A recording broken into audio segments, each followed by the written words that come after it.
what really gets my dick hard is...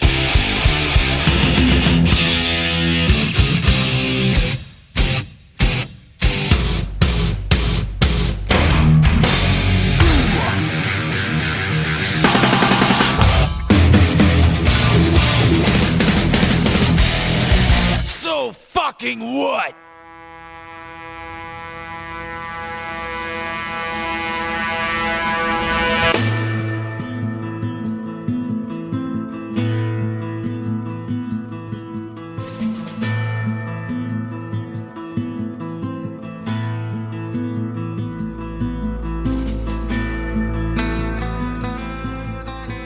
Welcome to Metallica Podcast. I'm Ethan Luck. And I'm Clint Wells. And this is episode 24, sponsored by Tone Tubby Speakers, the original Hemcone speaker. For more information, go to tonetubby.com for all your guitar-loving, speaker-loving needs. We are actually sitting here at Metal Up Your Podcast HQ, and our Tone Tubby speakers are sitting right next to me. They're very close.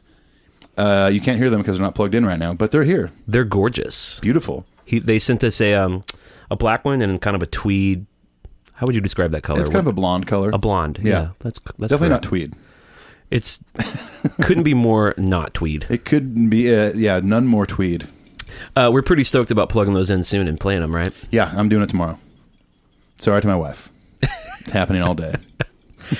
Our wives are used to this shit by now. Very much so. Yeah, my wife is actually in the audience tonight, which is more than a rarity because she doesn't like Metallica, but she's here to I don't know, hang out, watch us make fools of ourselves. Well, I hope she enjoys the ride. But this is also I think a bit of a monumental episode. We have our first guest tonight. Our first guest, ladies and gentlemen, Mr. James Hetfield. Psych. No, we have here in the studio Kirk Hammett. Yeah. Just kidding. Let's go through the whole band. No, wait. Oh, yeah. No, it's Ron McGovney. No, we have our friend Paul Moak in the studio. Yeah, and the reason Paul Moak is here is because this episode is all about Bob Rock, who, of course, is one of Metallica's producers. Paul Moak, say hello. Hey. This is Paul Moak, and Paul Moak is a awesome producer, studio owner, engineer, all-around badass here in Nashville, and we've all recorded at his studio on various projects. I did my solo stuff there about a year and a half ago, and yeah, we're doing a Bob Rock episode, so why not have one of probably our favorite producer in Nashville? Well, definitely mine. And he's also a massive Metallica fan. So yes. Two worlds colliding. He's a massive Metallica fan, so let me sing an excess song. Yeah, exactly. I couldn't think of a Metallica lyric to really tie all that in together. Yeah. Before we start talking to Paul about Bob Rock, we're going to do our normal stuff. So we're going to start it off with our pick contest winners. If you've been listening to the show, you're definitely tired of hearing me say this. If you're new to the show, let me tell you what this is. If you go to iTunes and leave us a positive review, Ethan and I will send you 5 glorious guitar picks, 3 Metal Up Your Podcast picks, 1 pick with Ethan's face on it. Beautiful. And 1 5th pick with my face on it. The way that works is if you leave us a positive review, we're going to read your username. Then you send us your address, metalupyourpodcastshow@gmail.com with your address, and we send you it. Here are our weekly winners. Josh Stupid, who's written into us before, and you crack the code. His name is referenced to some band. It might be. Well, he spells stupid, STOOPID. I'm assuming he's a fan of Slightly Stupid, which I am not. Okay.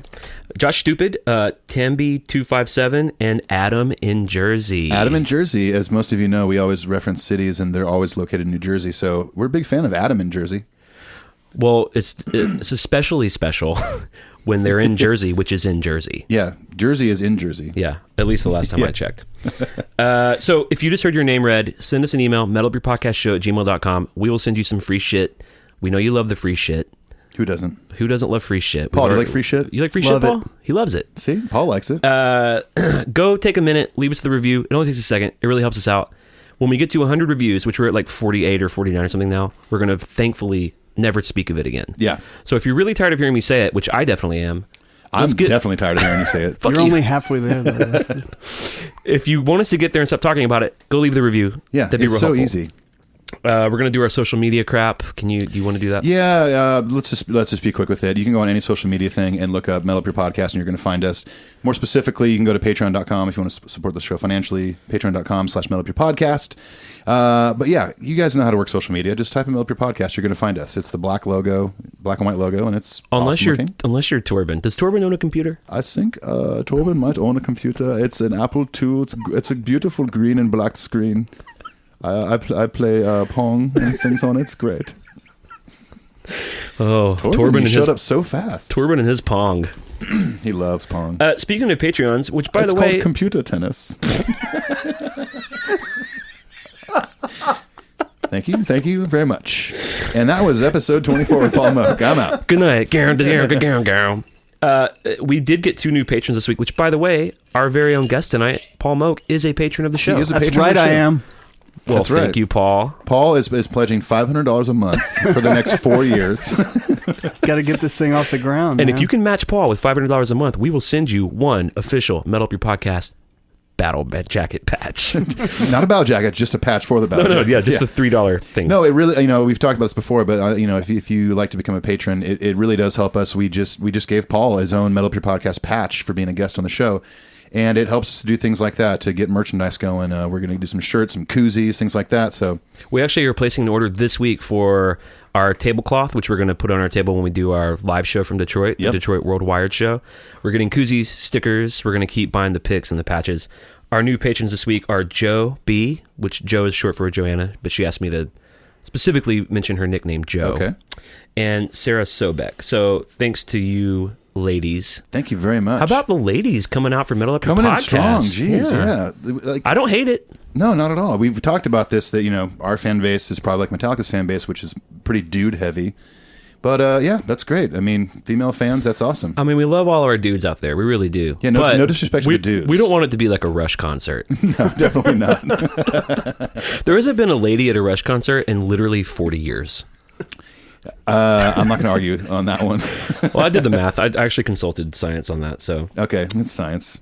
all right. So Let's get some emails. all right. You want to start it off? Yeah, I'll start it off. Our first email comes from Chad Pollock. Just want to say thanks for the podcast. Metallica has been one of my favorite bands. Like many, the one video set the hook and reeled me in. I'm with you, dude. Same as me. I would really like to extend a great compliment to the sound quality. Top notch. I would be interested in knowing more about the two of you, your musical backgrounds. Send me a link to some of your music you fuckers have made. Wow. Strong flavor. Dude coming in strong. Thanks to you both. Oh, and one last question. Please ask Torben which strings I should use in a hot, arid climate on my composite racket. My current strings feel Dean and off for little ball English. Yes, ball English. Well, Torben, you're up.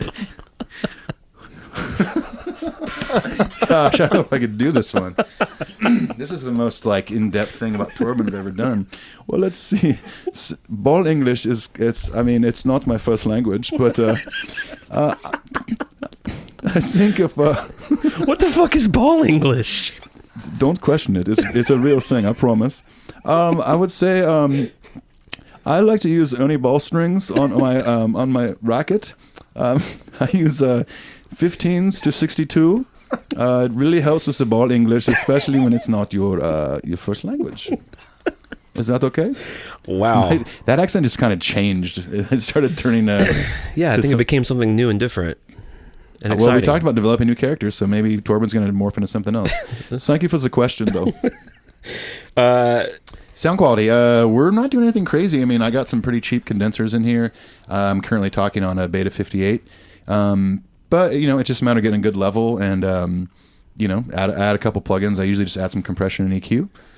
And if it sounds good to me, I think it's going to sound good to you. I think to those of you who are considering starting a podcast, just on the front end, there's a lot of really affordable things you can do to make sure that it sounds good. There's a lot of podcasts that I'm sincerely interested in, but I find them unlistenable because of the sound quality. So yes, totally. Whether it's buying a nicer USB mic, which is sort of an easier way to go, or we actually have kind of like home studio pro recording gear, it's worth it to do it because people are going to listen if it sounds good. Yeah, it's nothing like Paul Moak Studio, but we get by. We'll get into that. If you guys are interested in the music that Ethan and I make, I think the best way to do it is just to go to our websites. Yeah, ethanluck.com. clintwellsmusic.com. Yeah, or if you, I mean, I got stuff on iTunes, Bandcamp, but yeah, just go there. You can find a thing, little menu tab for a bunch of music. I mean, Ethan and I have played on a ton of records, and we tour all the time. So there's a lot of good stuff, and we're both songwriters too. So there's a lot of good stuff to check out, but without boring most of our audience, just go to our various websites. Yes, totally. All right, Nick Makoviak writes, "Hey guys, just got done listening to Ethan's review of the Philly show. Great review, pretty much agree with what you said. Here's my review of the MetLife show in good old Portland, New Jersey." This is actually good info. The reason I put this in the email is because for those of you who may be attending a stadium show, he actually wrote this, which I think is really helpful. He says, "Make sure you check Metallica's FAQ, which is on Metallica.com, about each venue with regards to the NFL clear bag policy. MetLife did not enforce it, so my wife and I brought in plenty of snacks and water. Had we known they would be so lenient, we could have brought in more. Gillette Stadium strictly enforced it, so I'd urge all to check and see what the deal is." That's good advice. Well, here's the deal, dudes. I mean, there's been a lot of talk on the forums because most Metallica fans now are kind of a certain age. So there's some pretty legitimate concerns about pee-pee time and hydration. Yeah, totally. So people are bringing their kids to these shows. If you get a good spot on the rail and you are drinking beer all day, you're going to have to go pee and you're going to lose your spot on the rail. Or bring a Gatorade bottle. Well, whatever you need to do. Nobody really? Nobody. I think you said you've toured. You mean right? to pee in? Yes. Dude, you don't want to lose your spot in the Gatorade bottle. It's like not like. Are you telling me that when we go see Metallica, which by the way, Paul's going to the Detroit show with us? Oh yeah. Are you telling me that if we get up on the rail, you're going to pee into a bottle during battery, or just on the floor, or there's some Will asshole you let next us to me? know before you start? Of course, I'll let you guys know. But you know what, nobody dude? else. You can pee on me, man. Yeah, I appreciate that. If Clint got stung by jellyfish, he would immediately run over to you. I wouldn't even let him ask me. I would just be running up to him with my pants down, ready to go. I'm like, dude, I didn't get stung by jellyfish.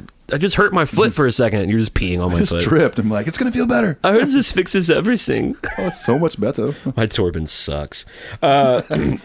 He goes on to say, out of the 8 times I've seen Metallica, this was the best they've ever sounded. The tempos were on point for each song, and the boys were in the pocket. I love that at this point in this band's career, they're in their 50s. They've made their 10th record. Yeah. They've already created a legacy that people will care about as long as people care about music. And this dude is saying they've sounded as good as he's ever seen them. That's great. It's fucking awesome. I've seen them twice, and I mean, about 7 years apart. And I thought they were way better than when I saw them in Australia. That was still a kick-ass show and one of the most memorable nights of my life. But when I saw them in Detroit, in Philly, they were fucking awesome. Well, I don't know if it's because they're getting older or it's sobriety or they're doing less shows, but they're working really hard and they sound great. It's paying off. It's exciting. It's an exciting time to be a fan of this band. Very. Okay. He says, I know a lot of hardcore fans complain about the quote-unquote stock set list for the shows. That was my Lars, by the way. It also sucks. But the shows are for the newer fans, and they're playing to a much larger audience. People around me were losing their shit over the Black Album songs. Now, this is what I keep telling people is like, us diehards, I get it. We want to hear all of our deep cuts, all of our little songies that we love. But this stadium tour is not for us. It's just not for us. I know that bums a lot of people out, but they're going to play Enter Sandman. They're going to play Black Album shit. The 30th anniversary shows will be for us. Well, their tuning room videos are for us. Yes. All the little nuggets they give us are sufficient. And when they do the arena tour next year, they're going to, as we saw, because the Uniondale show was the arena show they did already, and, it had some kind of deeper cut nuggets in it. Yeah, totally. Because they're playing to 12,000 people instead of 50. I get it. So this dude's right. He ends his email by saying, sorry for the long email, just had to geek out. Keep up the great work and metal up your ass in Detroit Rock City. Nice. Thanks, Nick. Thank you, Nick. Our next email is from Leonardo Cislo. Hey guys, I just found your website, and as a Metallica fan, I couldn't resist. I already downloaded all the episodes. So far, I listened to the first 5. And let me tell you, what a great podcast. Loved it. Been a fan since 92. Saw them first on May 8th, 1993. God, that would have been a great era to see them in. And as you can imagine, they are a huge part of my life and, of course, my favorite band. So I really enjoy your conversations. Great work. Looking forward to more Metal Up Your Podcast. Yeah, I did some S's there. Well, he put the word ass in there. He did, yeah. He capitalized it. Pretty good. Made sure we saw it. Pretty good stuff. Leonardo, that's awesome. God, I can't imagine seeing them in 93. That would have been great. If I had a time machine, my one time to go see them, this is going to bum some people out. It would be the poor touring me era. Really? 96, Interesting. 97, yeah. If I had a time machine, I would probably, because it's one of my most viewed YouTube clips as far as like old Metallica live footage. Cliff Burton's last show. You know what? It would be post Cliff Burton, actually. I would love to have seen Cliff Burton, but Seattle '89 from the live shit binge and purge. It's like, it's unstoppable. Paul, If you had a time machine, what era would you want to see Metallica in? Saint Anger, this is Paul Moak. Probably around 2003. I would have seen him at the prison. And they, the Saint Anger video. but this has to go with how I got into Metallica, but it would be the Black Album tour. All right. Yeah. Actually, it would be the co-headlining tour with Guns N' Roses. Oh my gosh. Yeah, jeez. Was it 92? Yes. But not the show where they rioted. Yeah, no. Montreal. I'd like to go to Montreal when Hetfield got burned and Axl stormed off stage. All right, so this next email is from Joshua Titorenko. This is the Joshua Metallica fan from the forums. Yeah. He's a kid who loves the show, real sweet dude. He writes, "Hey guys, it's me from the forums. Thank you for reading my questions and my album ranking." I guess we read some of his stuff on a previous fan episode. So you're welcome. He's just saying thanks, dude. We love reading all your shit when you bring it in, and even if we don't get to it, we respond to it through the email. Yeah. So, all right, this next email is from Tony Tambe. Tambe? Not sure how to pronounce it, but there you go. Tameby. Tambe. Hey guys, I'm loving the show. I like to hear your thoughts on Metallica's song lengths. They've always written long songs, and many of them are my favorites. Master, Ride the Lightning, Justice are my favorite albums. It seems that what they lack as artists are the ability to edit themselves. I don't think they allow producers to help them shape the song structures enough, cough, cough, Lars, or leave songs off the album. I think it weakens the overall product. I love Death Magnetic and Hardwired, and I would only cut out a couple of songs from each if I needed to. But if a few of the 8-minute songs were edited down to 6 minutes, then it would be more palatable, not just for the masses, but even for big fans like me. This is I think pretty subjective here. well, I like some other songs that are, like on Justice, that are 8 minutes long. on the one hand, I do think their ability to make an 8-minute song like Master of Puppets not be boring is kind of what makes Metallica. It's what sets them apart, in my opinion, from all metal bands. Well, I think they have, and Paul could probably chime in on this one being the producer, but I feel like they have let producers do that. There's the Black Album. Well, I think I totally... There's even a scene in there's a documentary on YouTube of the making of Load, and there's a scene of them playing the Memory, like an early version of Memory Remains. And Bob Rock is even saying something like, I really do think you guys need to make this shorter. It's a great groove. It's very different for you guys. I think you need to cut it down. And yeah. What do you think, Paul? I would think, man, on Death Magnetic and Hardwired, I'd wonder if Greg maybe pushed the band to keep the songs longer. Yeah. That's true. I feel that, yeah. Because it would set them apart from the past that they kind of needed to divorce themselves from. Yeah. Well, and and I'm going to have to disagree with Tony here a little bit. Pretty much the 90s era Metallica was pretty short songs. No, I think Enter Sandman, Rome, Nothing Else Matters, Fuel, Memory Remains, King Nothing, Hero of the Day, Until It Sleeps. Yeah. These are all pretty short songs. Yeah, totally.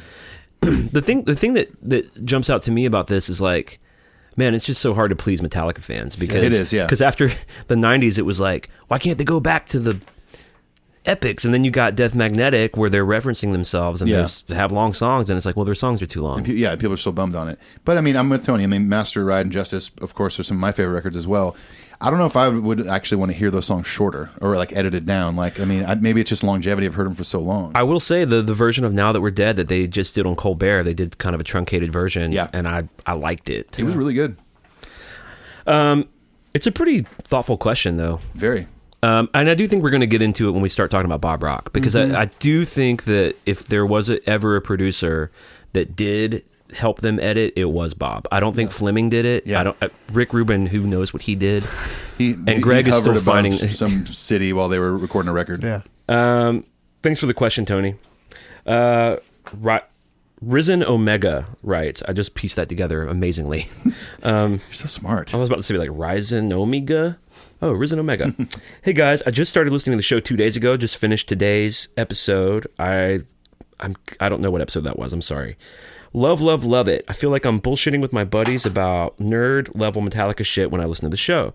I was actually referred to it by listening to Alpha Metallica. Wow. Oh, very cool. We've talked about that before. That's a new Metallica podcast where they go through all the songs in alphabetical order. So our friend Tom over at Alpha Metallica, he's already He's already reached out so far that he's turning people onto our show. That's amazing. Awesome. And we've had our fans go listen to him as well. So it's all part of the bigger picture here, the big family. If you just real quick, if you haven't heard of it, Alpha Metallica is a podcast by our friend Tom, who he's going to go through every Metallica song alphabetically.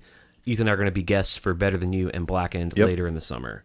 So check it out if you haven't heard of it. You can find it wherever you find all this bullshit. He, Risen Omega finishes by saying, would love to hear an episode on Live Shit, Binge, and Purge. Keep up the great work. Love the show. God bless Bob Rock's blouses. Yes. We will talk about Bob Rock's blouses very soon here. I would say don't worry. leave out his skin tight white turtleneck. Turtleneck. Yeah. Oh yeah, and his fanny And his pack? fanny pack, Are you kidding? Jeez. And his leather cap. Yeah, and his horizontal waterfall ponytail. Waterfall ponytail. Is that our new band? Horizontal waterfall ponytail. Did we just start a new metal band? I think we did, yeah. Well, there's no way it's a metal band. And Waterfall Ponytail is like an Appalachian ska band. Here's my question: in. Is did Randy Razorblade really want to wear what he was wearing next to Bob Rock, or did he have to? Because Was he he's an just trying assistant? to keep his job? Yeah. I think he's trying to keep his job. And also to answer your question, yes, we will be doing a Live Shit, Binge, and Purge episode. I've got the box set right up there. We'll probably be doing that one sooner than later, actually. Yeah. Probably in the next 2 months. We need to get a hold of a VHS player. We used to have one here at the house. I don't know what happened to it. I'll let Torben borrow it. It's in Denmark. I'm sorry. But it would be fun to actually watch those VHSs. Yeah, I just watch on I just YouTube. want to adjust the tracking. That's all I want to do. Yeah, exactly. Even if it's completely clear, just let me adjust the tracking. Next email is from a good friend of the podcast. Nick Garcia has written in a bunch. Hey guys, still loving the podcast, thankfully. We're looking forward to the next week's Bob Rock episode. Well, here we are. Hello. Hello, Bob Rock episode. I know some fans say that Bob Rock ruined Metallica, but I'm not one of those fans. The Black Album, Load, Reload sounded fucking amazing.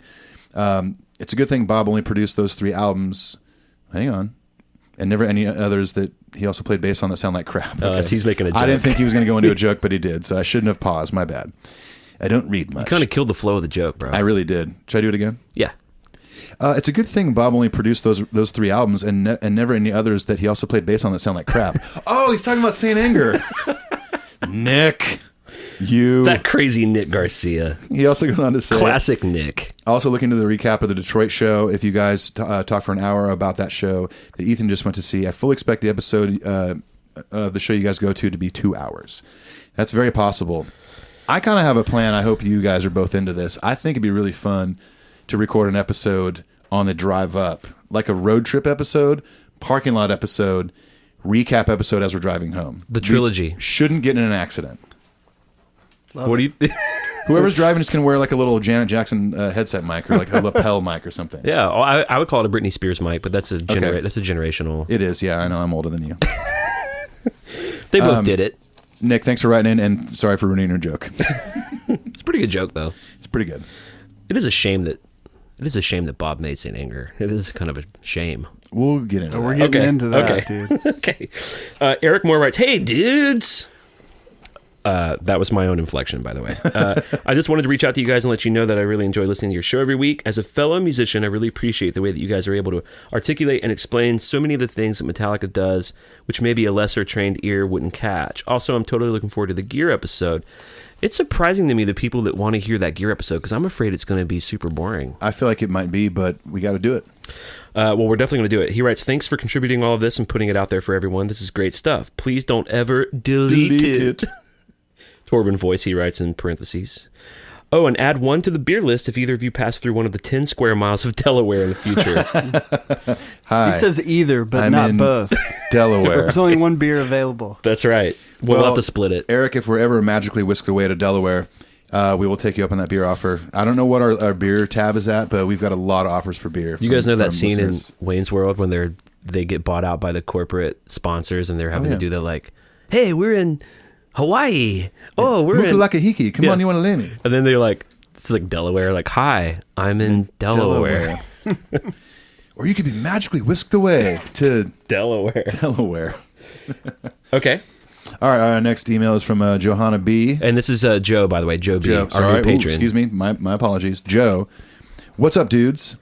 Oh, I think that's... never mind. Not going to ruin a joke again. What's up, dudes? Absolutely excellent podcast. It's been about 3 weeks since I stumbled upon it on Reddit, and I've been tearing through each episode in order. You have great chemistry, and I laugh out loud at least once, each time. Last was when Ethan described the Hulk Hogan album, which inspired my intro. What's up, dudes? That's what Absolutely excellent podcast. Well, I should have read that whole email in Hulk Hogan voice. Well, because what comes through in that episode that I don't think you were planning on is that you know that record pretty well. That Hulk Hogan record. Hulk Hogan, You and knew the a lot- Hulk you Hogan knew- and the Wrestling Boot Band. You knew so many details about it. Well, here's the thing. Like then track 6, he does a ballad, and then track It's 7 is called a Hulk- It's called harmonica. Hulkster in Heaven. I'm not kidding. When we meet up in heaven, we'll tag up again. This is not a joke. I'm serious. Hey, that's a great fucking record. You guys watch your mouths, okay? Dude, we're like preparing for this Bob Rock episode. I'm like, did you listen to like Load and Reload today? You're like, yeah, but in reality, you're just fucking burning down this Hulk All Hogan right, record. okay. Listen, it's like Pet Sounds, London Calling, Blonde on Blonde, Hulk Hogan and the Wrestling Boot Band. What's up, dudes? No, here's the thing. I've actively looked for that CD. I know it's in this room somewhere. I've torn apart half this room when I've told people about this because they don't believe me. I'll look it up online and send them a picture, but you know what? Joe knows what I'm talking about. Joe knows. Joe knows. Thanks, brother. God damn. Thanks, sister. All right. Next email. No, she has questions.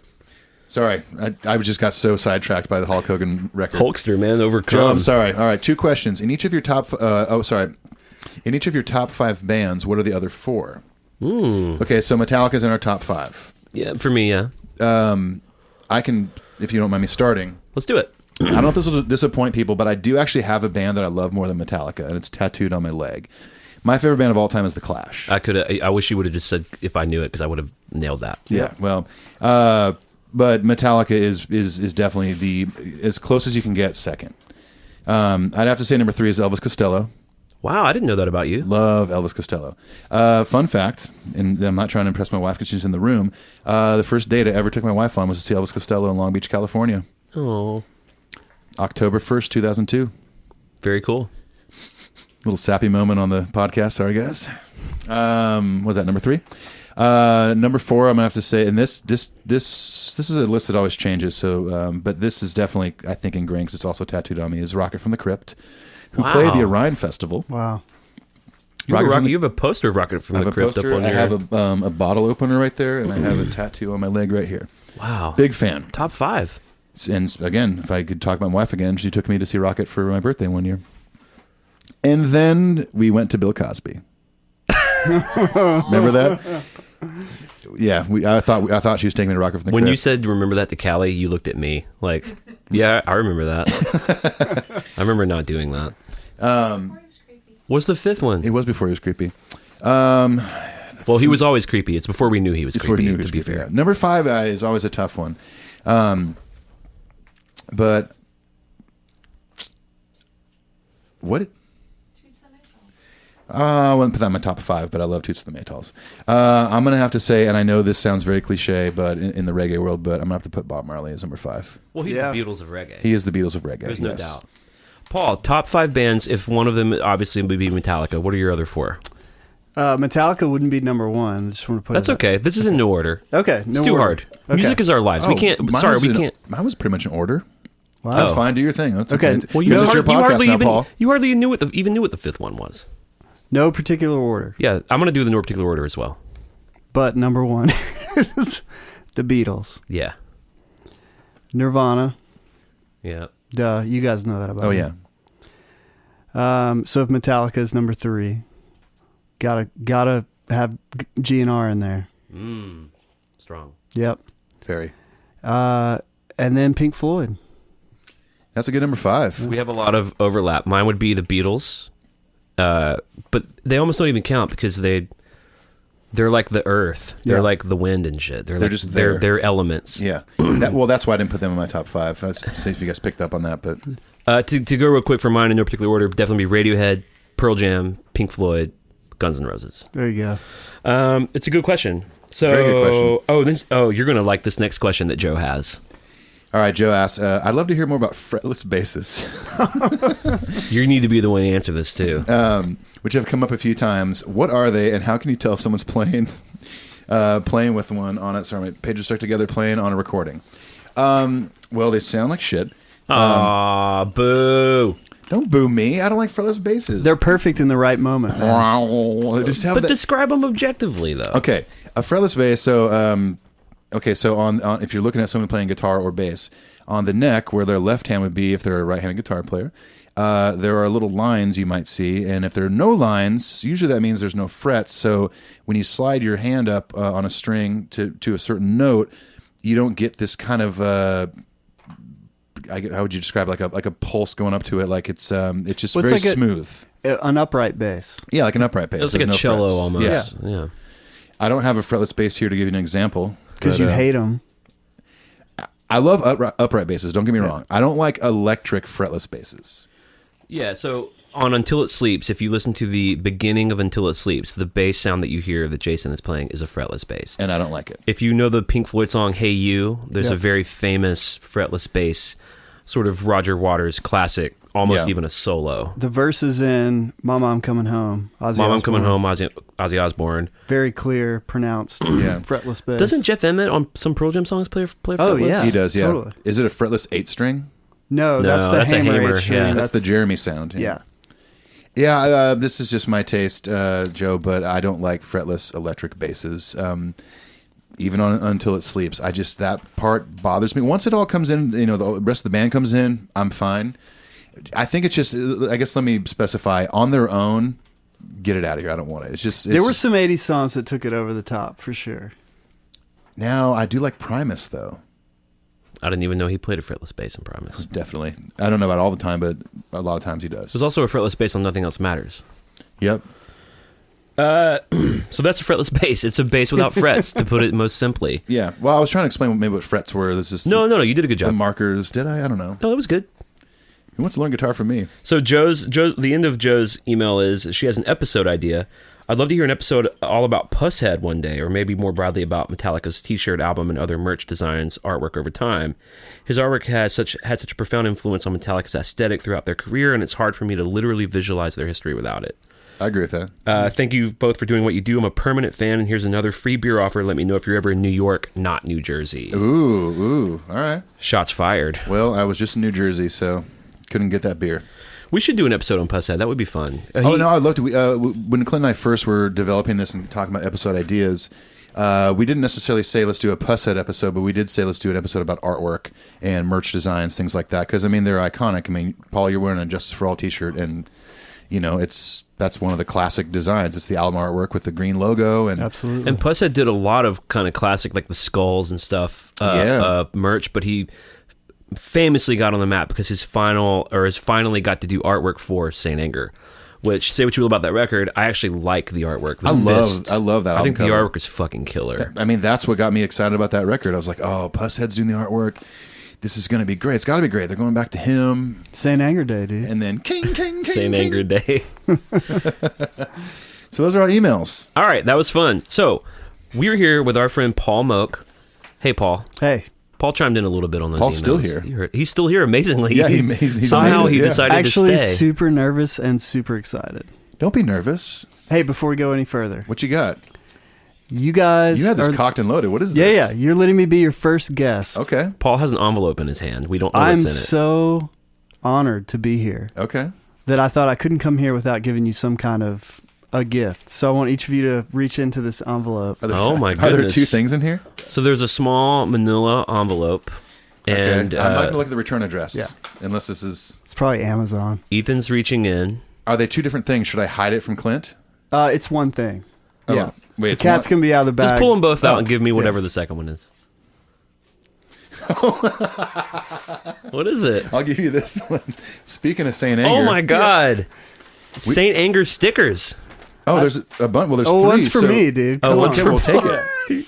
He got himself a gift for coming onto the show. Now these are full color Saint Anger stickers. They're about as big as a CD jewel case. With Yeah. the parental advisory. Yes, with the parental advisory. This is Dude, this I is thought we going. were talking about Bob Rock. It's the way he went out.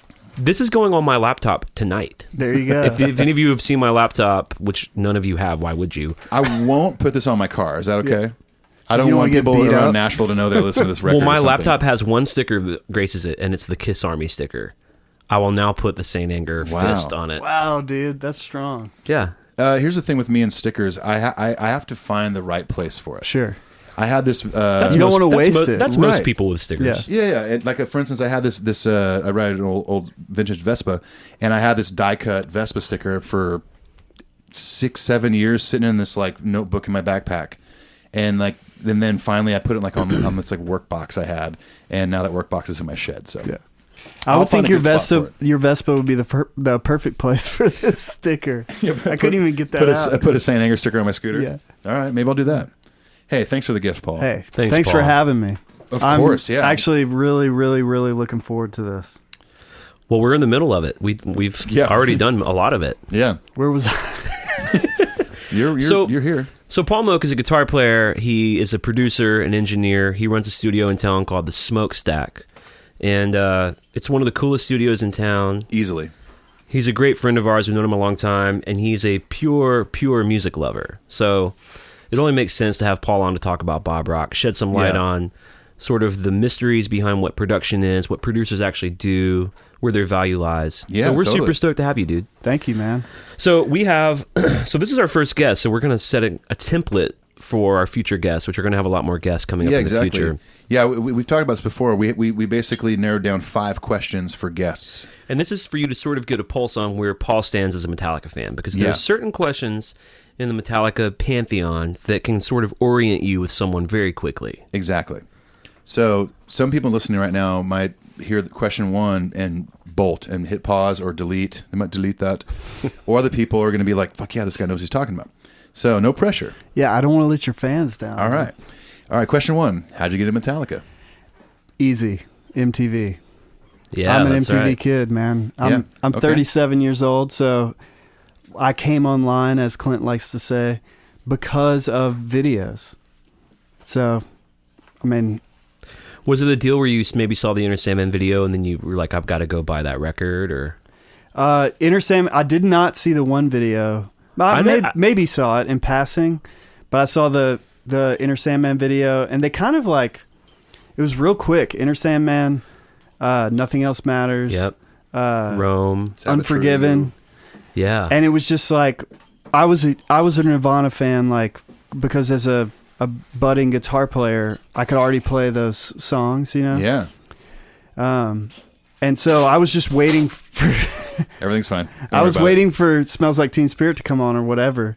And that was the glory days of MTV where, by the way, for those of you that are younger, that are listening, they didn't have shows like the reality TV shows. It was back mostly then. music videos. Yeah. Or it was shows about music videos. Right. I think There I- wasn't like Teenage Mom, No, you know, I whatever. think the only non-music show back then was the Real Life. Or Real This World. was pre-Real World. Real Life. No, I remember Real the World- debut of Real World. Yeah, it Yeah. Real came World out New York, or was after it all New York that. or San Francisco, the first one? I think New York. New York, yeah. And I remember that coming on and being like, this is the worst program on television. Yeah. And I can't wait for this to go away. And then I didn't realize that all of television would become that. I know. And then they started MTV2, and you're like, yes, finally, music Gosh. videos again. And then that turned into reruns of Yeah. teenage pregnancy shows and No, stuff. But- Paul is so right. So his video was "Smells Like Teen Spirit." Mine might have been Jeremy or something. Yeah. But you would just sit there and wait for And your. you know what was cool about that, man? Was like, while you're waiting on your band that you knew and you were connected to and you were you loved, you might see a Dr. Dre video. Right, you get turned on to or- other stuff. Yeah, TLC or something that I have Oh, yeah. nothing in common with. Don't go chasing waterfalls. But we did- now we did chase those looking back, waterfalls. I'm like, I kind of like that stuff. I man. know. It's like, Yeah. Dude, I had Crazy at Sexy the Cool. time, I was like, give me Metallica. So how much time passed? So you see the videos, you get turned on the videos before you got a record in your hands. Do you It remember? wasn't long Yeah. at all. My mom I used to mean- give me $20 when we go to the mall, which was like once a month. Oh, yeah. And that just to me meant a CD. Yeah, absolutely. I have so many stories of skipping school I skipped school to get Yield with my girlfriend. Nice. 98. Yeah. And we got Crystal burgers, like the little square burgers. Yum. We're driving back onto campus, and the track coach was like, just happened to be on campus as we were driving in. He's like, waved us down. He's like super mad. Busted. He's like, where'd you guys go? We're like, the record store. He's like, did you guys sign out? And we're like, no. He's like, what's in the bag? What's in the bag? I gave him the bag, and he had done it 1,000 times. He stuck 4 fingers down and grabbed 4 Crystal burgers, took them out, gave the bag back to us. He's like, get back to class. That's like He wanted a Crystal burger. that's like gangster shit. Yeah. That's like It kind of Scorsese is. shit. But you also got away with it at that point. Yeah. Moving forward, you knew what your out was. Yeah, exactly. Make sure we get 4 extra Crystal burgers. You can just buy the principal or whatever, Yeah. buy the coach with those Totally. burgers. All right, so the All right, next question is Question 2, favorite Metallica record? Man, it's going to have to be the Black Album. I know Solid. that's going to piss a lot of No, people off. That's fine. But it has to do, it's like with you and Load and Reload, it's totally when I came online. Mhm. Yeah. And so there are preteen memories that are just the strongest images in my brain that can Yeah, never man. be replaced. Totally. All right, top 3 Metallica songs. In that theme. No particular order. Okay. Master of Puppets. great song off the Black Album. Yeah. That would be my non-Black Album song. Yep. Man, The Unforgiven. Yep. Oh, amen. The lyrics to that song. Beautiful. Gosh, I actually texted the entire lyric to that song to a friend the other day who was going through something like, hey, check this out. That's cool. And I'm going to say Through the Never. Yes. Great one. Hell yeah. Nice. Deep cut. Yeah, Yeah. deep cut, and also kind of for the Black Album, that was kind of one Kind of of their more thrashier. thrashy. Yeah, Yeah, totally. dude. Great song. Nice work. Question 4, Jason or Cliff? Ooh. I mean, because of my age, I'm going to have to say Jason. Woo, woo, Were you just doing the wolf and man howl? woo. Oh. And you know what? I think you guys have said all this stuff on the podcast, and I've religiously listened to every episode, but the passion that guy had for Metallica. Yeah. And not being an original member, but coming in and literally loving that band more than maybe the band themselves. Like, he'll just forever be my hero. Yeah. Yeah. I feel the same way. I wonder if it's maybe because we've, in our career paths, which maybe we're working it back retroactively, but we've all been side guys in our careers. So Right. I wonder if there's part of us that's like, that wants that opportunity so much and could see how Yeah. much Jason appreciated it. He sort of has become our guy in that sense. Yeah. Well, and with Jason, you're kind of rooting for the little guy. It's like an underdog story with him. Like he came Yeah. in, he was hazed for most of his career in the band, and Yeah. but he owned it. I mean, he, like I've said before, I feel like he kind of became like the MC for Metallica, like the hype man. Yeah. He's like the Flavor Flav of Metallica. Oh my God. I'm sure he loves that. He loves that. You know how much Jason wanted to say "Yeah, boy," but Hetfield wouldn't let him. He said, I just "Yeah." really think Echo Brain would have destroyed the monolith that is Metallica. Yeah, And that's a common That's why he had to go. Yeah.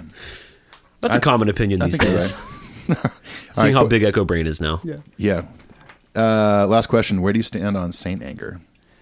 Real You've quick. taken too long to answer. No. Here it is. I hate the album. It's obviously in the last place of my top 10. But I texted you guys about this, or maybe emailed the podcast or whatever, because I wanted to be official. But if Saint Anger had to happen to get the documentary that is the greatest thing that's ever been given to me in my life, which Yeah. is, and I have kids. No offense, which family. is- yeah. To me, it's worth it. If they had to make that to get where they are now, Yeah. it's totally worth it. Yeah. I agree. They had to go through that, but I'll never listen to it. Which I think is really fair to say, like, it's my least favorite record, but to have that perspective. Yeah. Because the people who do defend it, because it's sort of indefensible, but the people who do defend it, that's sort of how they defend it. Yeah. The people Yeah. who like it for whatever reason, that's usually what they end up saying. Is like, well, Yeah. they had to go through this fire, right? They made the record that was honest about the fire. I'm like, yeah, that's okay. It's okay to say it's not good though, too. Yeah. It's okay to say that the But if snare that's sound the isn't that record- great. but if You know that's- what's funny? When I watched the documentary, I kind of start getting into some Yeah, of the songs. me too. And then I go to the record, and I'm like, no. Same. Yeah, nope, not happening. Same. Yeah. The day after watching that documentary, I listened to Saint Anger usually. Yeah. And I'm Yeah. just like hoping that some new thing happens, and it's like, no, this sucks. Yeah, it still does. So I won't be getting that one on vinyl. I'll say that. Oh, I'm gonna get it on vinyl. You You gotta are? get it Yeah, on complete vinyl. the collection. Fine. Come That's true. on. Just don't unwrap Yeah, it. you can't form Voltron when you're missing a leg. So I guess I'll have to get Saint Anger. That's our first Transformers reference. Well, that's not Transformers. That's Voltron. Oh. Yeah. I believe I have a little Well. Voltron toy up there somewhere. Wait, what's Voltron? Voltron? Wait, Seriously? what's the big Transformer guy? Well, Optimus there's Prime. Optimus Prime and Prime. Megatron and yeah. Well, there we go. Same shit. Okay, it's not the same shit, Clint. Jeez, I thought you were a toy guy. Voltron was not a a whole toy separate, guy. a whole separate cartoon, and it was like 5. They were like lions, or like they were like cats, like battle cats. Why are you looking at me like Because you I look watched it passionately when I at was me, like 7. I know what you're talking about. I fucking love Voltron. I know, and then they all combined to make one big dude and battle evil. Cool. I'll check that out immediately. Sounds good. All right, I let's- just lost my co-host. Are we? Let's talk about Bob Rock. We should. I think. Yes. I mean, yeah. We just talked about Saint Anger, so why not get into Bob Rock? So we're gonna burn the facts down. We do the facts. Some people don't like that, but I like that we I kind of love it, dude. So Paul likes it. Yeah. We get the facts out of the way. You might learn some you didn't know. It's essentially our Wikipedia search, and then it sort of contextualizes our conversation. Yes. So let's do the boring facts. Robert Jens Rock, born April 19th, 1954. He's 63 years old. Born in Winnipeg, Manitoba, Canada, which is where Neil Young's from. That's cool. You guys ever been up to Winnipeg? I have. It's real cold. It's the coldest I've ever been in my Coldest life. I've ever been. Really cold. I'm actually spending my birthday this year in Winnipeg. Because I of work? I looked at my tour schedule, and usually when I get a schedule that gets into October, I'm like, where am I? Winnipeg. Okay, it's gonna be fucking cold in October. Could be worse. Could be January. When I was up there, I was with this French Canadian band, and we were doing a week of TV crap. So we had to stay there for a whole week, and I had to go buy an entire new wardrobe. Oh, yeah. To not die. Like I took warm clothes, but I had to buy like the underwear that you wear and socks Yeah. and gloves and a face thing. Yeah, I just remember leaving the hotel to get in the van to go to the venue, Yeah. and it was only like a 40-foot walk. And like And- frostbite. No, literally, there were little particles in the air that were cutting my face. yeah. It's pretty metal. All I have to say, that's where Bob Rock's from, and it's fucking cold. Began his career as a guitarist for the Payolas, and the S in Payolas is a $sign, which is Amazing. kind of terrible and awesome at the same time. You're welcome, Kesha. Jeez. They had a hit in 1980 with Eyes of a Stranger, which was in the soundtrack for Valley Girl, the film with Nicolas Cage. Really? Really? I didn't know that. See, this facts portion is See, just killing. I'm a co-host here, and I'm learning things. I didn't realize that. I have to go rewatch that The movie. band Payolas won a Juno Award for Single of the Year that year. In 1987, they changed their name to Rock and Hyde because the other dude in the band was this guy named Paul Hyde, and they had a hit single in Canada with a song called Dirty Water. I confess to you both, I've never heard either of these songs. Likewise. Neither have I. But I'm guessing this is the band that they're making fun of in A Year and a Half in the Life when they're looking at the vinyl. Oh yeah, They're like, this is when Bob was a chick. totally. Well, they poke fun at him because him and the band like on the back of the record, and the singer's on the cover or something. Yeah. Like, why does this guy get? So they put the pretty guy on front hoping it would sell records. They're like, did it work? They're like, no. no. In addition to being a producer, he also was a big engineer, and one of the biggest records he engineered before his production career kind of took off was Permanent Vacation by Aerosmith. No big Gosh. deal. Which that's a pretty massive record. No Massive. big deal. Not only was it full of hits, but it sounds great, and it kind of changed the way that level of rock writing and production and recording happened. You know, Agreed. Well, and it's interesting that he engineered that too, because I mean, there was that big '80s sound, but I mean, Aerosmith, has been a band for so long, like since I think '70 or '71. Mm-hmm. And for them to kind of get into that big '80s rock sound and be really successful at it is pretty cool. I'm sure a lot of bands that were kind of around the '70s, like got into the '80s and wanted to do that big sound and like just failed at it. yeah. So, before we start our loose combo, let's go through just for those of you who don't know, here's some of Bob Rock's more notable credentials as a producer. And we have a list here. I won't name all of them. I did write the Young Canadians because they have the record Hawaii, the Let's Go to Fucking Hawaii. Go to fucking Hawaii. that he mentions. The Subhumans, Death Was Too Kind, The Cult, Sonic Temple, which is a massive record. That is a great record, yeah. And that's 1989. These few records I'm going to mention here before the Black Album are kind of the reason that he was on the map for Lars to have wanted to choose Bob Rock. So The Cult, Sonic Temple, Motley Crue, Dr. Feelgood, massive. Motley Crue. What? Did I, what? No, remember, I'm quoting the year and a half. Oh, okay. Motley Crue. Sorry. I missed that. That's deep, dude. That's deep, bro. David Lee Roth, A It's a Little deep Ain't cut Enough. quote. Then the Black Album. Then he did Bon Jovi, Keep the Faith, Motley Crue, the self-titled Motley Crue record. Boring. The Cult self-titled record. Skid Row, Subhuman Race, which is actually a pretty awesome record. Yeah. Load, Reload, Veruca Salt, Eight Arms to Hold You. Remember that record? Yeah. Awesome record. Which Eight Arms to Hold You was the rejected title for Help, the Beatles' Help. Oh, wow. I didn't Oh, know wow. that. Call it Eight Crazy. Arms to Hold You. Garage Inc., Bryan Adams, On a Day Like Today, S&M, Tonic, Head on Straight, which, do any of us know Emerson? I do. Yeah. I should have called How have him we not before talked this. to him about Yeah. working with Bob? We For real. can. So Emerson Hart is the lead singer of Tonic. You guys may have known their big record was called Lemon Parade. He's a songwriter in Nashville that some of us know. And then he went straight from that to... To Saint Anger, which we will definitely be talking about shortly. So, Bob, what are you working on after this record? I'd rather not say. His first collaboration with Michael Bublé, which would later lead him to win a Grammy. Yep. He did Gavin Rossdale, who's the lead singer of Bush. He did a solo record in 2008. American Bang, who were other friends of ours. Yep. It's a band now called the Cadillac 3, which I know Jaron and Neil. I can't believe I haven't talked to them about this either. 311, Universal Pulse in 2011. Ron Sexsmith, one of my favorite songwriters of all time, in 2011. The Offspring, Summer Nationals 2014, and another Cult record in 2016. I mean, he's done. Yeah, he's got quite the catalog. He does. Even Yeah. since, some people make a record like the Black Album and then just, especially when a genre of music like that genre kind of like it becomes passé. Sure. Kind of like Fleming, almost. It's cool to see that he's been active. I haven't heard a lot of the records he's done since, but he did win a Grammy. He won a Grammy for the Michael Bublé record To Be Loved. That's awesome. He's in the Good for Canadian. him. He's in the Canadian Hall of Fame. He was honored in 2007 by the Juno Awards for his career as a producer, his contribution to popular music. That's awesome. He's got some cool shit going on. Yeah. Well, yeah. I mean, he's done stuff since the late '70s until present day. I mean, he's still a working producer. That's awesome. I mean, are you hoping to still do that when you're 63 years old? Yeah, man. It's funny to think about. You can say no. It's We fine. all, I always say, like, if I ever have a record that hits that on that kind of level where you're literally changing the landscape of music, would you feel like you need to get up the next day and go to the studio? And I have a great admiration and respect for this guy that he's actually done that. Yeah. Changed the landscape of music and then still goes to the studio every day to keep pursuing it. That to me says that he's in it for the right reasons. Yeah. It sounds like, he's got a passion for it for sure. Yeah.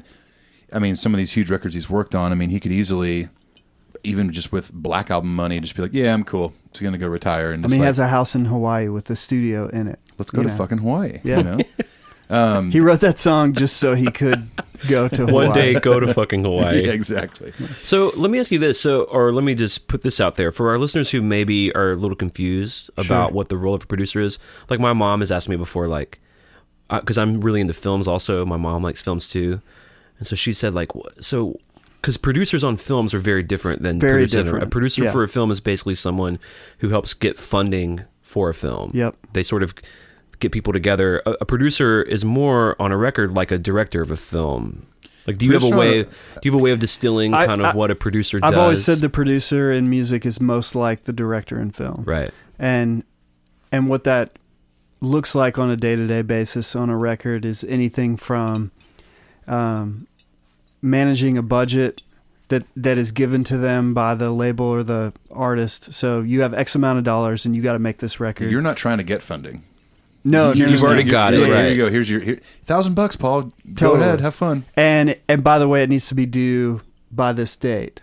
And so you have a timeline and a budget, and it's part creative, absolutely. Like helping the artist achieve their vision, because a lot of artists don't know. They know what they want, but they don't know physically how to get there in the studio, because the studio's its own, and it's like its own little subculture. Yeah. So part of it's understanding studio language, helping artists get their vision across in that language that they may not understand. Part of it's therapy. I mean, bands have a lot. I mean, obviously, if you watch the documentary, bands have a lot of conflict interpersonally, and they're also dealing with this business, which is a label which says they understand music, but they don't have a clue. Mm-hmm. You know, their bottom line is they want to make money off of what they've put money into. And so it's part therapy, it's part psychology, it's part just the nuts and bolts of getting a record done, and it's part dealing with people like Lars, you know? It's like taking someone that is super controlling, and I love Lars. Like, Metallica wouldn't be Metallica without Lars, but taking a guy like that and saying, okay, how do I take this dude and get to the finish line with what I need, but also have it be inspiring, and have the band excited, have the label excited, have the radio team excited. There's a lot of people pleasing. And what I love about a guy like Bob Rock is I feel like he kind of turns off everything, but we're going to make the band the best that they can be.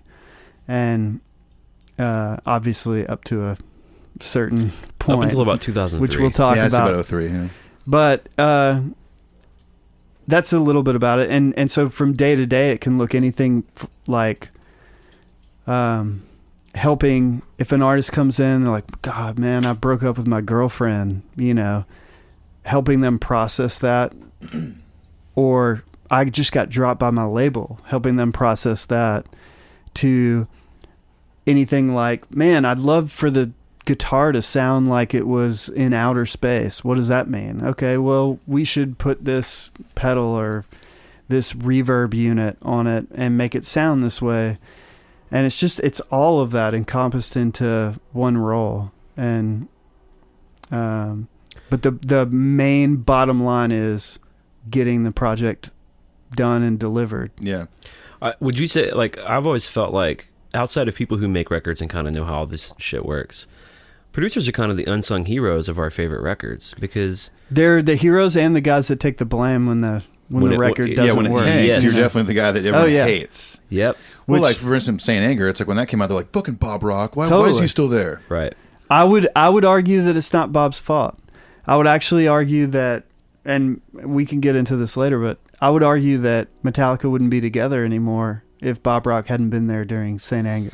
I mean, if they went in to do the songs they had for Saint Anger without Bob Rock and some new guy coming in, I mean, they probably would have ran all over the guy. You know? They didn't have the songs. That was Yeah.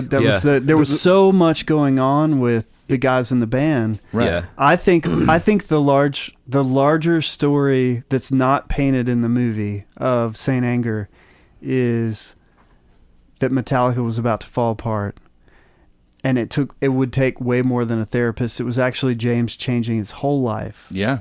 You know, and the movie plays into that a little bit, but who was there to keep like the train moving down the tracks, for better for worse, while James was gone for like over a year?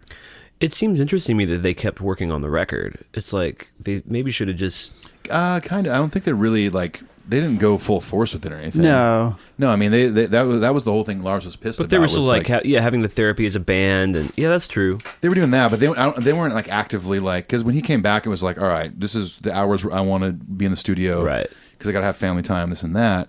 But to answer your question, it was Bob Rock. Do you think of it like, I mean, they certainly, even the biggest band in the world like Metallica, they had label commitments, they had deadlines that they probably missed when he went to rehab, and you know, I get a person that's at that point is like, I don't care about any of this, you know, I don't care about deadlines or dates, like I'm working on myself. But maybe Bob Rock was there saying, like, okay, I'm going to keep the label, keep the rest of the band kind of intact while you're working on yourself. Yeah, I think he totally did that. Yeah.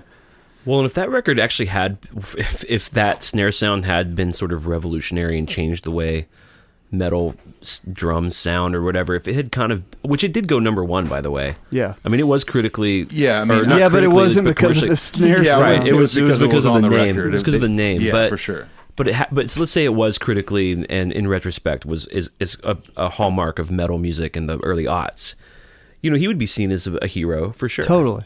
Well, I wonder if the snare thing and some of the other stuff that we hate about that record was him basically saying, okay, what do you want to do, Lars? Because we're just buying time until we figure out what Metallica is going to be. If Metallica's even going to exist. Totally.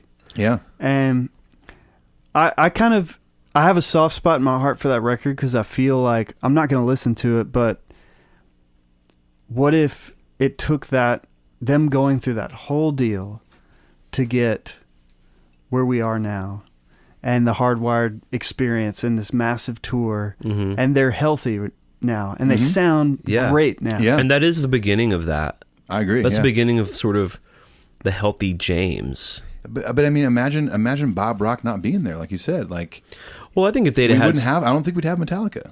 It's fascinating because I think you're right. If they'd had someone, I don't know, if they'd had someone like Rick Rubin at that time who would have been like, sorry, it's not good.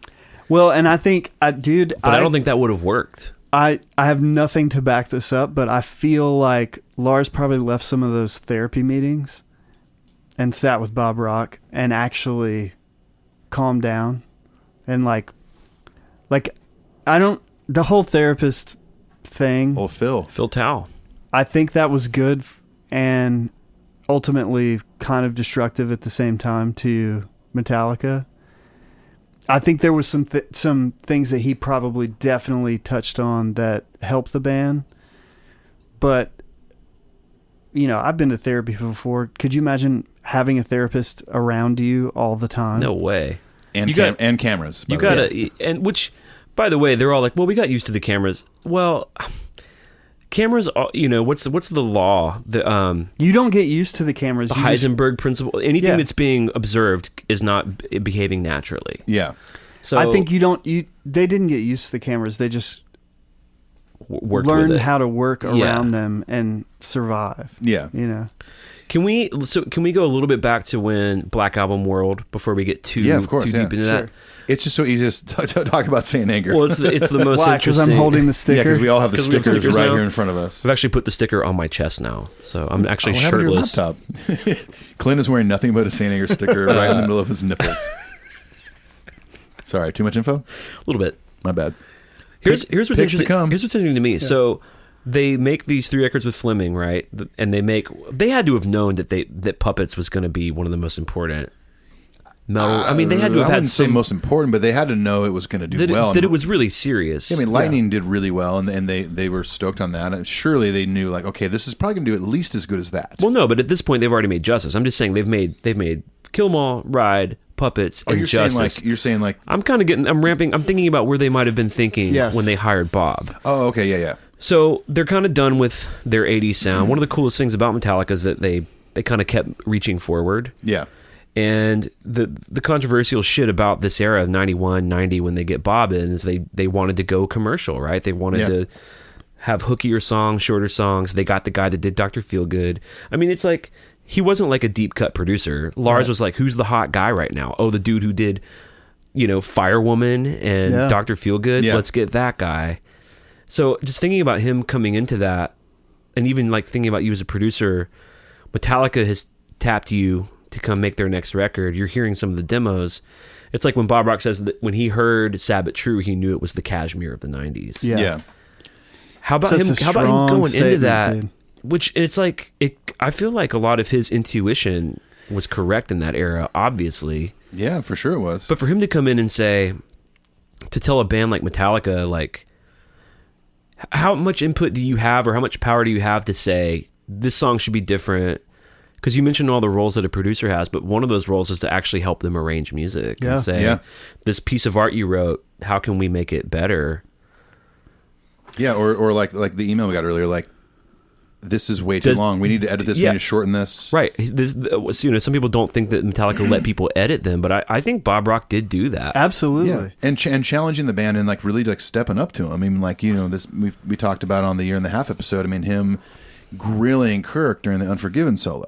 Yeah. I'm sure you've been in that situation, Paul, where you're pushing someone and they're like not giving their best, and you just keep pushing them and challenging them until they pull out something that's like, there I was going to say, like, give us the mentality, like, because I'm sure you've done that with a player, where you're like, it's not good enough. You're great. You're sure. But, someone with an ego. Like, that was my record he did. Yeah. Every take of your record. Every take of all 5 songs.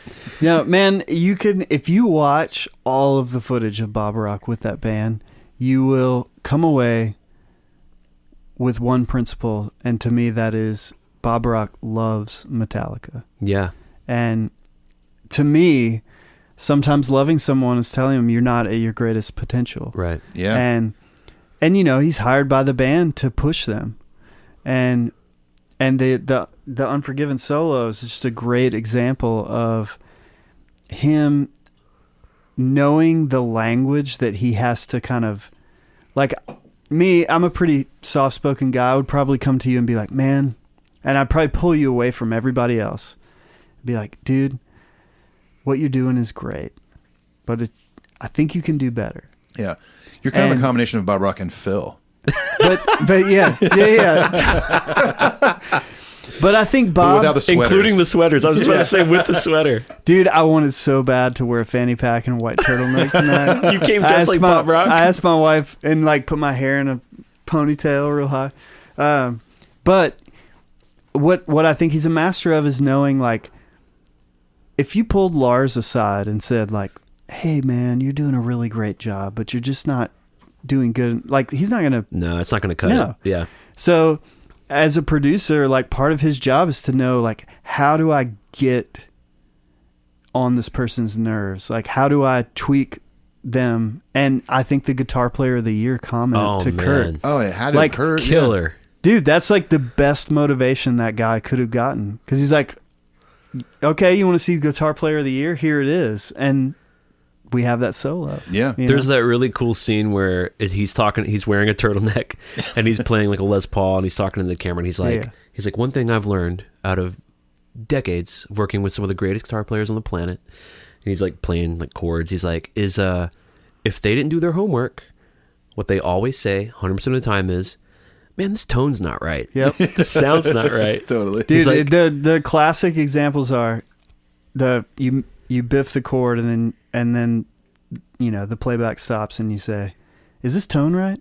Or you biff the chord, the playback stops, like, is this guitar in tune? It doesn't feel like it's in tune. Is this guitar in tune? I don't know if this is the guitar we Is we this need the for right this part. guitar? Yeah, totally. Yeah. Almost every session I do, the producer has to be like, hey man, check your tuning. Yeah. Yeah. Man. No, well, wait, sorry, I don't want to cut you off, No, but please. before you go any further, man, I really, really, really think that to all the people there that say that Metallica sold out on the Black Album, I don't believe that. No. And I don't think that Bob Rock was a part of that. I think that if you look at early Metallica footage, they wanted to take over the world from the very first, for sure, inclination of Yeah. the band. And to me, you're not going to take over the world unless you take over the people that aren't metalheads.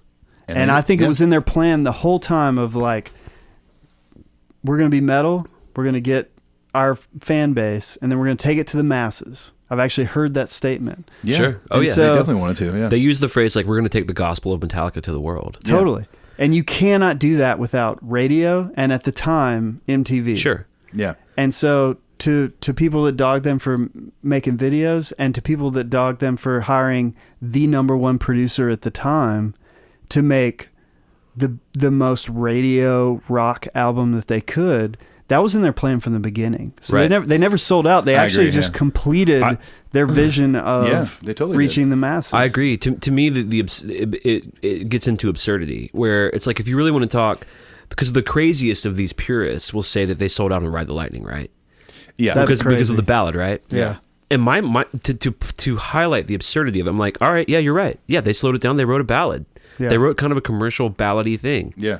That's how absurd it is, you know? Like, I feel like when they did Kill 'Em All, they got branded with like these sort of kings of thrash, right? This sort of Americanized new wave of British heavy metal thing that was this new Bay Area thing, whatever. Yeah. They were always moving forward from that. Always. I mean, the difference from Kill 'Em All to Red Lightning is insane. It's pretty stellar. It might be one of them. It might be as drastic as Justice to Black Album. Or Reload to Saint Anger. Oh, Lord. But the thing is like, I don't know. The sellout thing, I agree with you. It's just like they always wanted to take over, for sure. Yeah. And they had the chops for it. They were destined to, in my opinion. They were. And they have said, I mean, all those guys for a long time, they've said that Metallica does what it wants. Yeah. We're doing what we want to do. And isn't that what we love about them? Yes. Like, here's the thing. I'll go back to the whole sellout comment. I think when bands sell out, they're doing what the audience wants them to do. Mm-hmm. I think if after Justice they would have made another thrash record, we probably would have loved it. But if they decided like, oh, we could work with Bob Rock, or we just go with Fleming again and do another thing we just did, to me that would be more of a sellout move because they're just like, well, let's just please our fans and do this. To me, that's more of a sellout. To me, move. the ultimate sellout move would have been Black Album happens, right? Massive 3-year tour. The record that Lars has said wouldn't go away, right? Right. It's just permeated everyone. It took them to the world. The real sellout is if they had made Black Album Part 2. Yeah. Absolutely. But what did they do? They made one of their most polarizing records in their career, Load. Yeah. Because they're artists. Like, I love that when James describes themselves as explorers. Yeah. And there's a really cool interview with James around that time around Load where he's being like specifically asked about the backlash to Load. And he's like, man, he talks about it the way an artist might. He's like, I hope that people kind of understand where we're trying to go. If they can't, that's fine. Yeah. But he's like, the old records are there, but... You know what? That's so Beatlesque of them. I agree. And I think it's asking their fans to follow more than just the train of thrash, but just to follow Metallica. Yeah. You know? Well, and let's fucking be honest here. Like, why do they cut above Slayer? Why do they cut above Songs. Megadeth? Why do they cut above Anthrax? Well, A, definitely their songs. But B, it's because... they evolved. Yeah. You know, they were the trendsetters. I mean, most of those bands, I wouldn't say Slayer so much, but like Anthrax and Megadeth for sure in that Black Album era in the early 90s, each released what I always consider their Black Album. But they weren't, right, exactly. You just explained it. Yeah. Their Black Album. Right, Sure. which was a little bit more, you know, like I'm speaking of Persistence of Time by Anthrax and Countdown to Extinction by Megadeth. But they were following Metallica. They're more commercial. But they were following Metallica. Exactly. Right? They weren't the trendsetters. They weren't the fucking Wild To me, it's West like dudes. it's like you know, you have the Beatles that if they had released Meet the Beatles 8 times, it would have been great. but it would have become uninteresting at some Sure. point. But instead, they kept evolving and became Right. the best band of eternity. And then you have something like the Monkees that kept following the same formula. Totally. And at some point, you have to move on. Yeah, from there's. that. I feel like there's very, very few bands throughout music history that can kind of do the same exact thing and be successful at it and do well at it. Like the Ramones are an example. Like they've done the same Ramones thing. Well, AC/DC too. AC/DC. AC/DC, for exactly. sure. Yeah, Ramones, AC/DC bands like that. Because the songs are so powerful. The songs, yeah, exactly. If you got the songs that are that powerful, Totally. fucking right on, whatever. Paul, what do you? I'm curious what your thoughts are as far as like post Black Album, post World Tour 5 times, whatever they did. He gets the demos for Load / Ooh, yeah, Reload let's move- because it was the same era. Let's move into Bob Load, Rock. yeah. Bob Rock gets that cassette tape or whatever they were sending around at the time, Or a DAT or whatever. They were doing Yeah, like something, DAT an shit. ADAT. Oh, God. that mini disc. And you know, maybe Bob, you know, he gets it. Yeah, the band wants you to do the new record. He might be thinking Black Album Part 2. Which he probably would have been fine with. Sure, If that's but what then they he wanted gets to do. these demos, and he gets, you know, Until it sleeps. I don't know, man. and- I think Bob loves this band as much as we do. Yeah. And I think that if the band sat down with Bob and said, we want to pursue all kinds of stuff, we want to play vintage guitars, which is what they did on Load and Reload. We want to pursue like different sounds. We want to try stuff we've never been able to try in the studio. And all of a sudden they have this guy that's been around that like actually knows, like they trust him. Yeah. Because he's been there. He knows these sounds. Yeah. He knows like, okay, we used a sitar on the electric sitar on the Black album. Like that was cool, man. What's some other stuff that we can do like that? And I think they did it on those records. I mean, those records are. Oh, you have pedal steel and Mama Said, like. But I think it's also important. It's also hurdy-gurdy, huh? Did they? What is that? What's a I've never hurdy-gurdy? heard of that instrument Hey, before. you're a guest here, and not Sorry. only on our podcast, but in my home. I'm also a fan, dude. So, but here's the thing. It's impossible to talk about Bob Rock's role in this band and not also acknowledge where they were in the existence of MTV and how important that role, like, I know when they went into Load and Reload that part of the making of those records would have been videos. Yep. Would have been Thinking about that. Yeah. Oh yeah. Oh, yeah, for sure. Which we're past all that now. Yeah, so it kind of doesn't make sense, right? So I can see why Yeah, it's that a weird- it might not make as much sense, but in that time, it really was such a big part of it. Oh, it was huge, yeah. And some of those videos were their biggest videos. Oh, very much Memory so. Remains and Fuel and Yep. Unforgiven 2 is a great video. I mean, dude, when I saw James play the B-bender on the Unforgiven 2 in the video, that's how I learned what a B-bender was. Totally. We talked about this, how I learned what a B-bender was. My Friend in Misery. My Friend in Misery. Wow. I remember figuring that, and sorry for the listeners who've heard the story, but I remember trying to figure out that song when I was younger, and I asked my dad, like, what? I can't play this part. Like, what is that? And my dad listened to it, he goes, oh, it's a B-bender. I was like, what's that? And he had my dad used to have a Telecaster with a B-bender, and he figured it out for me, and it blew my mind. Yeah. Can one of you explain to our listeners what a B-bender is? Sure. Go ahead. I did the fretless thing. So a B-bender is you take traditionally it was on a Telecaster, a Fender Telecaster. It was for country guys because they were trying to mimic how to play a pedal steel. They were trying to basically not pay a pedal steel player to come on the road Right. with them. Yeah, totally. And so the original guy that invented it, his last name was Parsons, and there was another guy that helped him with the patent. It was called a Parsons Green B-bender. And basically it's a mechanism that you route out the back of the guitar. Most of the guitar. And the B string, which is the next to last string on the fretboard if you're looking face down, when you push down on the neck, the strap was connected to a device that would bend that B string up however much you wanted it. Most people did a whole step. I did an octave.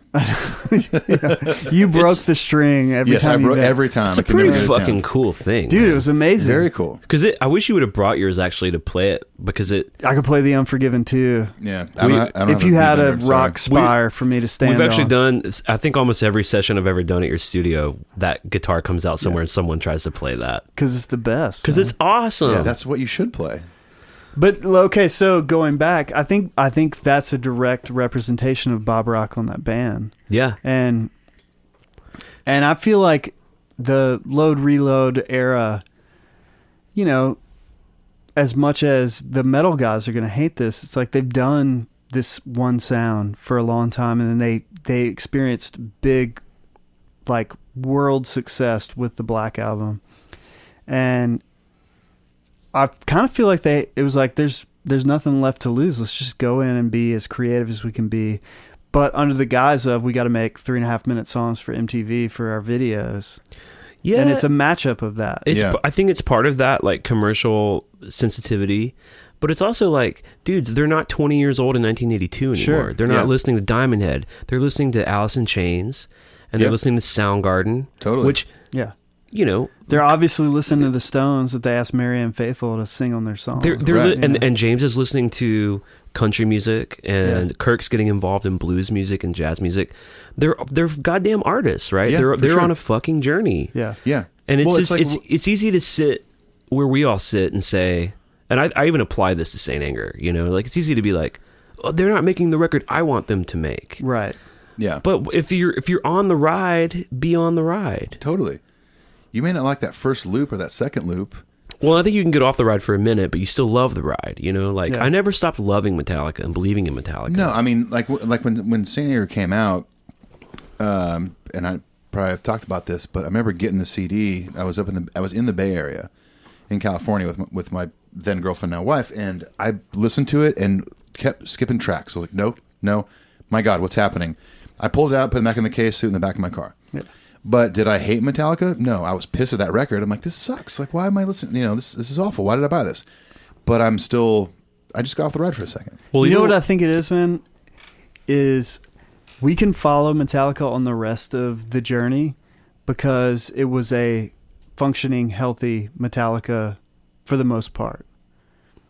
I really think Saint Anger was the band at a point of like severe crisis. Yeah. And it's hard to listen to because it wasn't about the songs during that record. It wasn't about the performances. It was about like literally keeping a band alive. And we didn't have the benefit of the documentary at the time. Right. You know, I remember when I finally did see the documentary, I was actually on a pretty shitty tour, and it was really helpful and resonant for me. Yeah. It's why people who don't even like Metallica like that documentary. Oh yeah, for sure. It has this sort of human resonance, but I remember seeing it and being like, oh, I get it. Now I get why the record is what it is. Yeah. It's kind of James's therapy record. It totally like is. the lyrics are all just straight up kind of therapy 101. What about Kirk's lyrics? Except my lifestyle determines my death style. I've got a question for you. I love your insight on this. Oh, good. Thanks. Oh, wait, you're talking to Paul. So Clint, can you ask Paul this for me? No, you ask Paul. Paul's the guest. I'm nervous. No, in regards to Saint Anger and talking about the documentary, at that point in Bob's relationship with them, and that point in their career, they're about to fall apart. He's got to find this balance of, I need to help them make a good record. I also feel like I need to keep this band together. Yeah. Because at this point, I mean, they're over 10 years of working together. Mm-hmm. Do you think that he maybe like let things slide in the production world in order to make sure that these guys don't just kill themselves or kill each other? This is why I love Bob Rock. Is in the music business, there are a million people that will, if there comes a fork in the road between the band they're working with and themselves, they'll choose themselves every time. That's most of the music business. Sure. And what was it Hunter Thompson said? I'm going to butcher this, but the music business is a long hallway of pimps and thieves, and that's the good side. Oh, yeah. That's good. It's very true. The fact that this dude would enter into this, multi-year trench experience with this band after they've had such success, and he doesn't need the money. He truly loves this band. It is true. He could have split, right? When it got really fucked up, he could have just split. Anytime. Yeah. He stuck around even after Hetfield was gone for a while. He could have said, this isn't, I didn't sign up. He showed up to the studio with Lars without James. Yeah. And I think that, I think that, man, like we were talking before we started, I know that there had to be someone that got thrown out, and Newstead definitely bore the brunt of that. But for some reason, I feel like that wasn't enough. Scapegoat vibe? Yeah, for James and Lars. No, I think it's true. I was reading today about... this is how great a host I am. I Googled Bob Rock Metallica. Obviously, our listeners know I'm legit, but I just wanted to see if there was like a 10 facts you didn't know about Bob Rock and Metallica, which that BuzzFeed article does not exist, by the way. But I did come across a thing that bummed me out, to your point of Bob being a scapegoat, that made me believe that, where they were doing promo for Death Magnetic. So obviously when whatever record you're promoting, it's the coolest, best shit you've ever done, right? Or whatever. Right, yeah. Like, it's always your favorite record. The story of it is the best story ever. And the narrative was kind of like, yeah, we love Bob, but we wanted a guy, and they're talking about Rick, which I really don't have many good things to say about Rick's involvement with Death Magnetic. Sure. To me, that the success of that record is Metallica and Greg Fidelman. But their whole narrative was Bob held our hand the whole time, and Bob was involved in every aspect, and so his influences and his idiosyncrasies kind of got filtered into the records, and Rick was never there, and so it just is undiluted Metallica. And I'm like, well, A, it sounds like shit. I mean, maybe he could have been around for a little bit for the engineering side of it. Right. Kinda. B, you guys need a guy to walk you through it because you guys. Yeah, there wasn't a what Bob Rock on Death Magnetic. I There think wasn't a guy to push them hard to be like, you know what, that doesn't sound that good. Just imagine if Rick had been around for Saint Anger. I Would think the he band would have even be scrapped together? it. I mean, yeah, he might have scrapped the record, and then that they wouldn't have had that creative outlet for James to do his AA meeting lyrics. My thing is, and this is what I've told people in the past, is like, if you look up Bob Rock and look at the records he's made and the impact that those records have had, which I did right before this, and then and we read them. and then you look at Saint Anger and imagine him saying, yeah, I love that snare sound. right? That's not how it went down. I think he was saying, whatever you need to do, Lars, to make you happy, to get you to the point where the band is functional again, I'm going there. Do you think that Bob Rock knew that record would be a disaster and pretty much hated? I don't know. You watch him in interviews for that, and he's not like... He's not stoked. Yeah, dude. It's like he's towing the line of, I love this band. Yeah. Which to me, like, that makes true. him a hero, dude. Well, I honestly have not considered this until this conversation because my thought has always been, and I think I've been wrong about it, is that he'd made 3 records, one of which is an undisputed masterpiece, critically and commercially. Totally. Black Album. Then he made 2 follow-ups that maybe some fans didn't like, but were just commercial smashes. They were, yeah. Absolutely. I mean, Fuel is a staple now. Yeah. Oh, it is, yeah. Did you get Fuel? No, you got Creeping Death, but you got Creeping Death in the slot that Fuel might be in. I got Creeping Death. In So, Philly, so Fuel is like, if they're going to pick any of those tunes that people think are turds, Fuel's in there. and guess what? The crowd goes fucking crazy. Yeah. But my thought was like, he made those 3 massive records that he knew were going to stand the test of time. And this is kind of my cynical take, is that they were down a bass player, Jason Splitt, who I considered the scapegoat. And he's playing bass in the band. I don't think he ever thought he was going to be in Metallica. Right. But I think him playing bass and writing, I feel like he got too close to it. Absolutely where he lost agree. perspective. Yeah, I think so too. Yeah. So you think that's true also? Yeah, I think he loves this band. I also think, I mean, I just imagine myself in that place, and I don't think he ever thought, I'm going to play Rockin' in Rio with, Right. Metallica. Brazilapalooza? Yeah. Brazilapalooza. But Or a I flatbed think, truck at Oakland Raiders game. Which he did do. He did, I think yeah. if he is at fault, it's when they said, why don't you be the fill-in while we're writing? That he said yes. And what would you have done? I mean, dude, I would have said yes. Well, And what should he have done? what he should have done is said, you know what? The last time this happened, you guys got a bass player immediately, and you didn't mourn the last guy that left. You didn't process any of it, and you dove straight in. Maybe we should take some time because you guys are at a place where you can take the time Right. to find the next bass player in Metallica. Well, what was the quote he said? Is where he says something like, "I don't think you guys will ever have a permanent bass player Yeah. again," Yeah. which is kind of fucked up. I think that's him being too close at that Right, point. I I think agree. he got drawn into the web, man. But had they found a new bass player before they started all the Saint Anger stuff, would it have been different, or would it have been just like the next Jason, like No, from I Garage think days? Like, I think let's whoever haze him they'd and- gotten, because Robert's credentials were stellar. I Of mean, course, yeah. I mean, dude, Robert's our dude. Robert's the bass player in Metallica now. Yeah. And as of I think it was a couple weeks ago, He's been in longer than Jason and Cliff. he officially like passed. Wow. He's the longest standing bass player in Yeah. Metallica. It's crazy. But I think and he's The a crab walk has been around longer. It has. well, yeah. he's tempered it though. Yeah, he has tempered it. He keeps it to like. He obviously Fruit of the listens. Bell He Souls. obviously listens to the show. Yeah, of course. Dude, what he about does, that yeah. moment in the doc where he's jumping on his bed? What would you do if you just got paid $1 million as an In, advance? in his like rental apartment because it's the best. Dude. I feel like that was like upstairs at Metallica HQ, like at some like They're apartments. like, let's go they find a have. bed. There's no way that like he's played with Suicidal Tendencies and Ozzy that he's in like this tiny. Maybe he is. I don't know. I think it was like the apartment that they put him up in while No, he he was was- coming to work with the band. And you know what's interesting? Did you guys know that the night before his audition that we see on tape, he got super hammered with Lars? No, I didn't. So the know shirt that. he's like, the night before, me and Lars stayed up drinking all night because they were buds. Yeah. Yeah. I mean, they've been touring together. And Even though Lars refers to him in the documentary as that guy. Yeah. I mean, that guy can just... so he says he got so hammered and he had to borrow one of Lars's like Armani t-shirts. So he's wearing this like really fucked up t-shirt that's Lars's. And he's super hungover. He's come out recently. dude. I mean, it probably took him 10 years before he was like cool enough to say that. Yeah. Hey guys, can I say this now? Another Robert thing that I think is interesting is from the tuning room. I don't know if it was the Philly night, but they do this thing where they show the tuning room and you can only see it if you're privy to the link. Yeah. But I follow every show night. I'm like reading all the forums.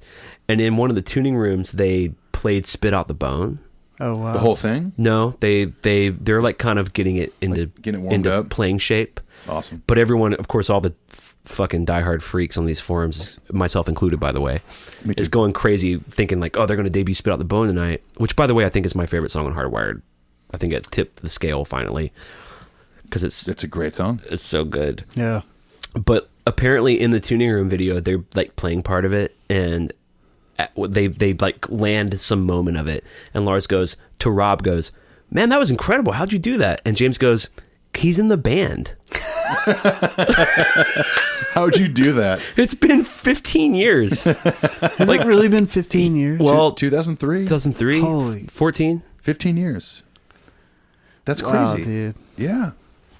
I mean, I was 25 years old and he joined the band. I was 3 years old when he joined the band. Dude, I went you to look see great. the documentary at the Belcourt the night it came out. Did you really? What Oh, year was yeah. that, by the way? When did the doc come out? Oh, was it 03? Oh, the record came out in 03. The record was 03. When was that? 05? Okay, maybe it was after that. Anyway, I went down with some buddies and. By the way, don't write us about that. We're looking it up now. We're going to be fine without knowing that exact date. Yeah, totally. Just to our more avid fastidious fans. And the Belcourt in Nashville, anyone that lives here would know it's cool because you can buy beer and watch a movie. And 2004, by the way. We were And, 1 year off. so we had no idea what we were getting into. Like, we just knew Metallica released this documentary. And What was that like, burning that down? dude, a lot of really confused faces. I'd imagine. There were for like sure. long-haired metalheads sitting right in front of us, and I was loving it. I'd kind of been, I think it was the second night, and the first night a buddy of mine had been, and like he's like, "You've got to see this. It's like you're gonna laugh your head off." And I was like, "How am I gonna laugh my head off? It's Metallica." I don't remember laughing a lot the first time. I mean, I do admit it is funny. See, I thought... But I was such a huge fan. I remember being pretty confused. I Yeah. remember burning Yeah. down and Well, being really confused. were you sitting in front of me in the theater? I had short hair then. I do remember being confused and being really bummed. And then the more I watched it, it got funnier. Oh, yeah. And then I think I really like it all. It's a masterpiece. Yeah, It's a it is. masterpiece. It really It's a is. fucking masterpiece, I think for after sure. honestly watching that thing, I've probably watched it 20 times, or since it's come out, and I think it took me that many times to realize like this is a great documentary, and I'm so happy these guys made it. I think there's You know- a lot to learn every time you see it. I mean, and I think it ranks up there with if you're in a band or you make music or you care about music, it's required viewing. Totally. It's Yeah, like Last yeah. Waltz level. Totally. And there's a book by Joel Berlinger, who is one of the directors, wrote a book about it Oh wow. called like The Making of Some Kind of Monster. It's called whatever. I can't remember what it's called. This Monster Lives or some shit. But Yeah, that's a whole other fascinating take on it. It's just a Yeah. book about the making of that documentary. I think the confused part is you have to, and I experienced this as I was watching the movie, but you have to divorce yourself from the fact that these guys aren't rock gods. They're Yeah. actual human they're beings. humans. Yeah. yeah. And then once you understand that, I feel like the movie made me actually fall in love with each member Sure. more deeply because you kind of learned their idiosyncrasies and like what makes them tick. you Yeah. know?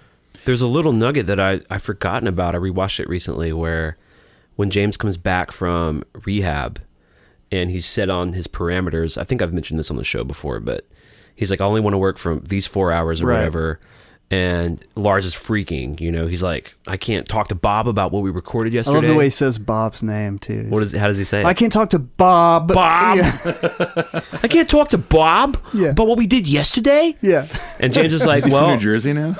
is that Torb? Is that my Torben? Poland, New Jersey. Yeah, that's actually Copenhagen, New Jersey.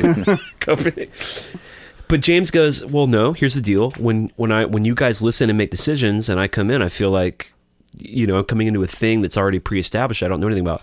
And Kirk goes, yeah, kind of like the last fucking 20 years of me being in this band. And no one pays attention to him saying it. But it's this little nugget where I'm like, holy shit, Kirk, way to go, man. Yeah.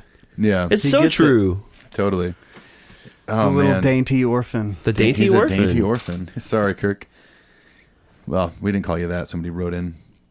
Actually, it was Samim. Yeah. Letters from Samim. Letters from Samim. Da-da-da-da-da. Well, to sum up Bob Rock, to kind of end this episode, final thoughts on Bob Rock, Paul? I think he kept Metallica's career going. I think he created the album that broke them from metal to the biggest band in the world.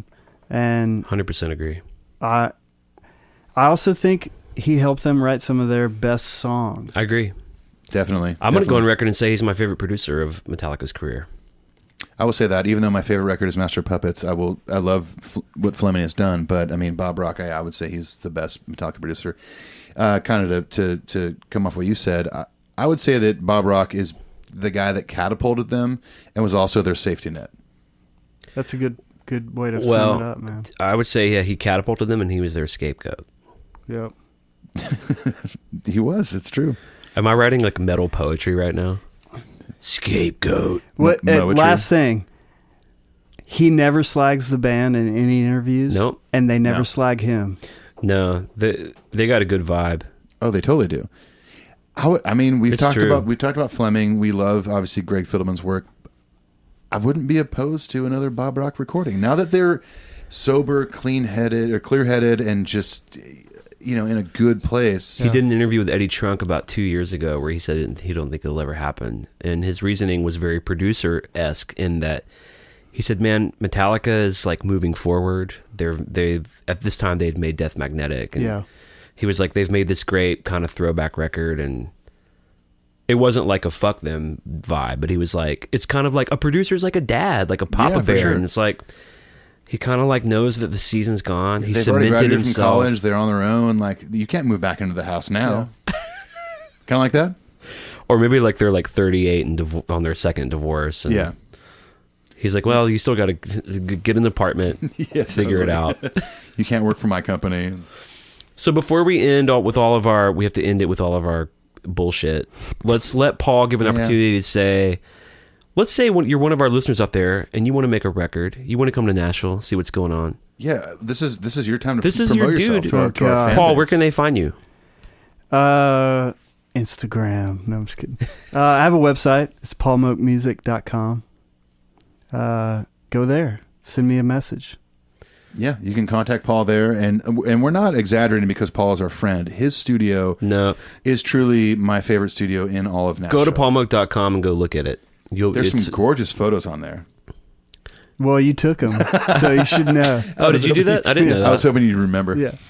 No, it really is. I'm not trying to like toot his horn because he's sitting here, but it's one of those spots. If you want to come to Nashville and make some music, make a record, you walk in and instantly feel inspired and driven to make and create something. No, it's super vibey and beautiful and set up. It's definitely set up to make art, and anything you could want to play is there. It's pretty much modeled after the Presidio, so There we go. If you want to make your Saint Anger, yeah. No. I'm just kidding. Make your Black Album. Make your Master Puppets. Anything but Saint Anger. I have like 30 snares, but none of them have The snares ding, on them. ding. Until I get in there. So, a little quick Dude, side thank note you guys for having me, man. This has been a Thanks a for being on the blast. Thanks show, for being Paul. here, man. This is awesome. I mean, other than like James Hetfield, the name we've probably mentioned the most so far on this episode is Paul Moak. Yeah, that's true. Very true. So it's very befitting that you were our first guest. It's an honor. Oh, yeah. Well, that's about it, guys. You can find us on all our shit. You know how to do it. Social media, look at Metal Beer Podcast. You can always email us at metalbeerpodcastshow@gmail.com. Financially support the show at patreon.com/metalbeerpodcast. And, yeah. Do me a favor so I don't have to fucking ever say it again. Oh, what are you going to say, Clint? Go leave us the iTunes reviews. When we get to 100, we're going to be done talking about it, which I hope is in like a month. Or next week. Or in my pants. Sorry, I didn't know how to on make that note. I didn't know how to make it funny. All right, thanks for listening. We'll see you guys next week. All right. Sounds good, guys. Peace. Adios. Thanks. That's all you got, Paul? That's how you're going to end it? Thanks. Middle up your ass. There you go.